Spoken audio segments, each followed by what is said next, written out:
Et il s'agit sûrement de l'une des séries qu'il fallait mater en cette fin d'été et début de rentrée. Je parle de Carnival Row sur Amazon Prime Video. Après l'excellente réussite The Boys, pour ne citer qu'elle, le service réitère-t-il le succès? J'aurais tendance à dire que oui, et c'est pourquoi brièvement je vais vous donner mon avis sans spoiler. Mais le plus intéressant sera la suite car nous allons spoiler et regarder ce que l'on a comme information sur la saison 2. Car oui, le show est déjà renouvelé. Et grâce à une interview des créateurs, ça nous donne quelques informations. Bref, rassurez-vous, vous aurez un message de prévention pour la transition. Carnival Row est une série fantastique diffusée sur Amazon Prime Video avec pour tête d'affiche Orlando Bloom et Cara Delevingne. On découvre un monde où fées et autres espèces tentent de cohabiter avec des humains. Ce qui ne marche pas des masses, on va pas se mentir, et rajouter à cela une guerre entre deux groupes, on va appeler ça comme ça, et voilà, vous avez Carnival Row.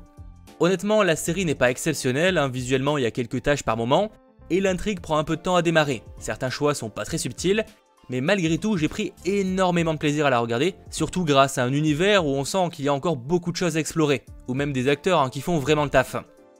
Le vrai point noir que je reprocherais, en tout cas celui qui m'a scandalisé le plus, et en soi ça vient pas du show réellement mais plutôt du service, je trouve ça ultra dommage de ne pas avoir proposé de la VF dès lancement. Pour ça, il faudra attendre novembre 2019, soit plusieurs mois, c'est énorme. Alors les pros VO vont me dire qu'on s'en fiche de la VF, et franchement c'est pas la question. Pour moi il est important, surtout pour les services de SVOD, de proposer le choix. Si vous préférez regarder en VO ou en VF, c'est à vous uniquement de choisir. Bref, ce coup de gueule passé, passons sur la partie spoiler.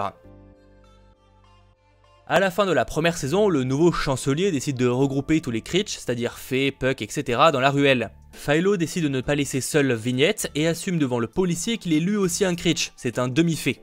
Lors d'une interview pour Entertainment Weekly, les créateurs du show que sont Travis Bicham et Mark Guggenheim ont parlé de la saison 2 et donnent par la même occasion quelques indices sur ce que l'on va y retrouver. Pour commencer, Bicham explique que le parallèle politique ne sera pas plus présent dans la saison 2. Son but n'est pas de prêcher une façon de penser. En revanche, c'est vrai que le parallèle avec le monde réel est voulu, c'est pour ça que la série nous parle bien plus. Dans un autre genre, qu'en est-il maintenant que Philo accepte entièrement sa nature d'être à moitié fée?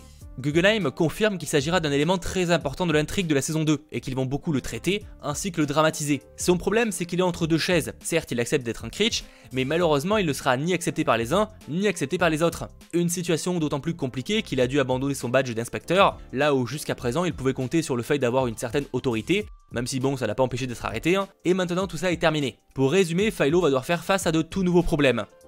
Heureusement pour lui, il pourra compter sur Vignette avec qui il est enfin réuni, après une saison à se dire oui, non. Quoique vous allez voir, c'est plus compliqué que ça. Toujours dans le même interview, on nous révèle que la relation sera une nouvelle fois mise à rude épreuve. Alors on n'en a pas encore les raisons, heureusement d'ailleurs, sinon on aurait complètement spoilé la série, mais ils seront apparemment chacun d'un côté du problème. Un peu étonnant, puisque le fait qu'il ait suivi, on aurait pu croire qu'au contraire, qu'il serait enfin du même côté.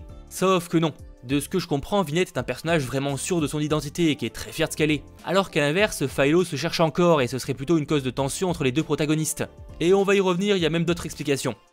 En parlant de couple, on peut aussi se tourner vers Imogen et le Puck Agrius. Pour rappel, à la fin de la première saison, ils prennent la fuite. Mais le frère d'Imogen fait la gueule, ça c'est évident, et il est peu probable qu'il reste là à attendre.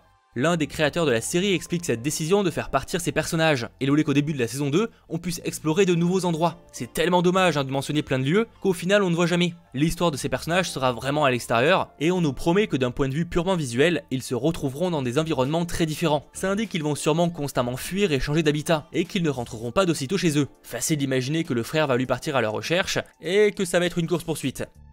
De mon côté, je trouve en tout cas que c'est une très bonne idée. Mine de rien, c'est ce que j'ai le plus aimé dans cette série, c'est l'univers. Sauf qu'il reste encore très peu exploré. En dehors d'un épisode se passant vraiment à l'extérieur, tout le reste prend place à Burgs. Alors certes, il y a forcément des choses encore à découvrir, mais comme les personnages font souvent allusion à des conflits éloignés, c'est vrai que jamais les voir, à force, ça manque. Surtout cette histoire de pacte là, il y a vraiment quelque chose à approfondir. On les voit grosso modo 2 minutes, et il me semble assez étrange. Ok, c'est les méchants, mais pourquoi ça au final? Enfin bon, là-dessus, les créateurs n'en ont pas parlé, mais j'espère qu'on en apprendra un peu plus. Bicham nous promet en tout cas que la saison 2 nous fera visiter au moins 2 autres pays et 2 autres lieux très importants en plus de Burgs.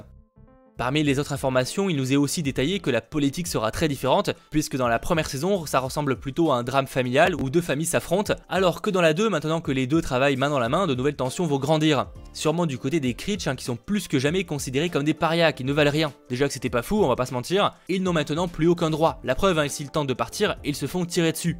Et il est fort possible que les clans, mafias, etc. prennent le pouvoir et de l'importance, et qu'ils créent un vrai problème pour le gouvernement en place. Il nous est d'ailleurs confirmé que les Black Raven prendront de l'importance dans cette suite. C'est une organisation criminelle qui va profiter de la situation. Rappelons aussi que Vignette en fait toujours partie, et même si les derniers épisodes ne le montrent pas vraiment, et bah du coup facile d'imaginer que le conflit qu'elle va avoir avec Philo en sera tiré. Elle, c'est une fée fière de l'être, qui va se joindre à eux pour combattre les hommes. Alors qu'à côté, il y a Philo qui se cherche toujours. Il n'aura ni place chez les hommes, ni place chez les Black Raven. L'intrigue va vraiment tourner autour de ces groupes extrémistes.